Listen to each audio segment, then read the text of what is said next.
Alo, alo, alo, alo. បាទសួស្តីអស់លោកស្រីបណ្ដាប្រិយមិត្តទស្សនិកជនទាំងឡាយដែលបានរំចាំទស្សនានៅក្រុមសិល្បៈខ្ញុំបាទនៅក្នុងរាត្រីនេះ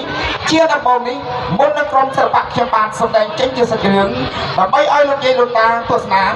ដូច្នេះហើយខ្ញុំបាទនឹងសូមគោរពដល់ម្ចាស់ដល់ទានប្រធានដល់ប៉ុន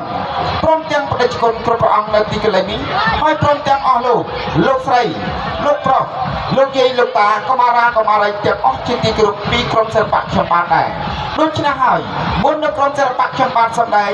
ក្រុមសិល្បៈយើងខ្ញុំមិនសូមជូនជាដំណឹងឲ្យបានជ្រាបដឹងថាក្រុមសិល្បៈនៅភូមិកូនប្រស័យខុនម៉ាំងស្រុកប្រាសាទបាគងក្របខេត្តក្រុងសំខាន់រុនឯដូច្នេះហើយក្រុមសិល្បៈខ្ញុំបាទនឹងសូមអធិស្ឋានអភ័យទោសទុកជាមុនពីសំណាក់អស់លោកគ្រូអ្នកគ្រូសិក្សានៅសិស្សទុកជាមុនថាអសំតែក្រុមសិល្បៈខ្ញុំបាទសម្ដែងទៅ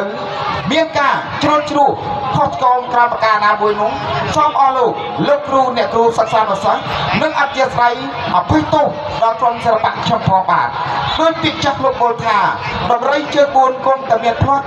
អ្នកប្រាជ្ញចេះស្ទាត់គង់តែមានភ្លេចអំទូកថ្នមគង់តែមានលិចចាប់អន្តរមអ្នកសម្ដែងដូចជាក្រុមសិល្បៈខ្ញុំបាទចាំក៏តិចភ្លេចក៏ច្រើនដូច្នេះហើយក្រុមសិល្បៈខ្ញុំបាទនៅរាត្រីនេះក្រុមសិល្បៈខ្ញុំបាទក៏បានសម្រិតសម្រងដកស្រង់អំពីកពីសត្រាលិតពិតនិងឥតខ្លែងបន្លត់អស់លោកអ្នកនោះដែរដូច្នេះហើយក៏បានជ្រើសរើសឃើញហើយតាមរយៈកំរងរឿងជ័យសវណ្ណនិងជ័យសវណ្ណ